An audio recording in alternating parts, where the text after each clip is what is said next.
ज़बूर के मानने वाले कौन लोग हैं? ज़बूर कहां है? क्या आपने कभी सोचा कि ज़बूर क्या थी? उसे कौन लाया था और आज के दौर में उसका क्या मकाम है? क्या ज़बूर आज भी मौजूद है?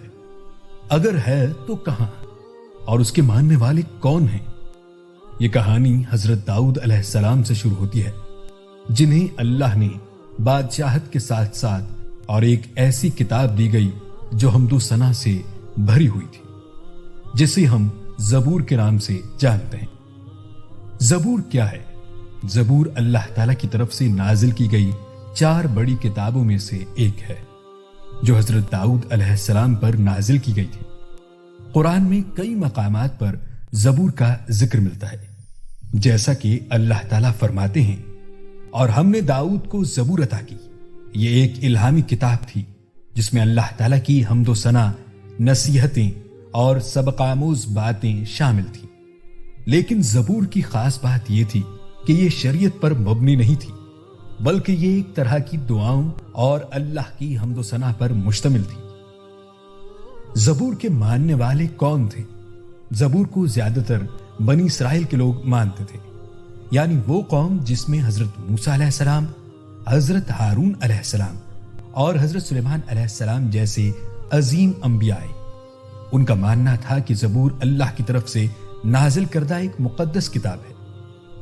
यही बनी इसराइल बाद में यहूदी कहलाए, और फिर वक्त के साथ ज़बूर के मानने वालों में बहुत सी तब्दीलियां आई।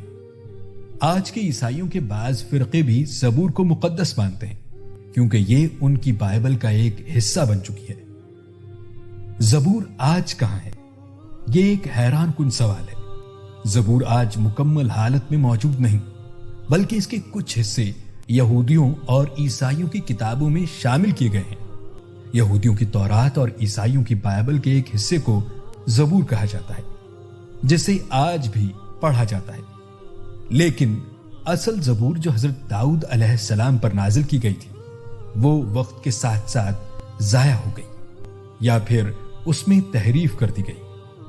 बस तबाही है उन लोगों के लिए जो अपने हाथों से किताब लिखते हैं और फिर कहते हैं कि ये अल्लाह की तरफ से है। यही वजह है कि ज़बूर को आज हम असल हालत में नहीं पाते, बल्कि जो कुछ भी दस्तयाब है वो इंसानी तरमीमात के साथ है। ज़बूर और कुरान क्या ताल्लुक है?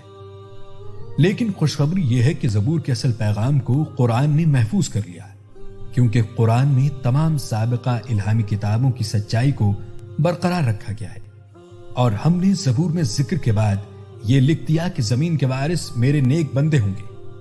ये वही पैगाम है जो कुरान में भी दिया गया कि जमीन पर अल्लाह के नेक बंदे ही कामयाब होंगे। इसलिए ज़बूर का पैगाम आज भी कुरान में जिंदा है। ये तो थी ज़बूर की कहानी, लेकिन आप क्या सोचते हैं? क्या आपको लगता है कि ज़बूर आज भी असल हालत में कहीं महफूज हो सकती है? अपनी राय कमेंट्स में जरूर बताएं। और हां, अगर आपको ये वीडियो पसंद आई हो तो इसे लाइक करें, चैनल को सब्सक्राइब करें और बेल आइकन जरूर दबाएं, ताकि मजीद दिलचस्प वीडियोस आप तक पहुंचती रहें। मिलते हैं अगली वीडियो में, तब तक के लिए अल्लाह।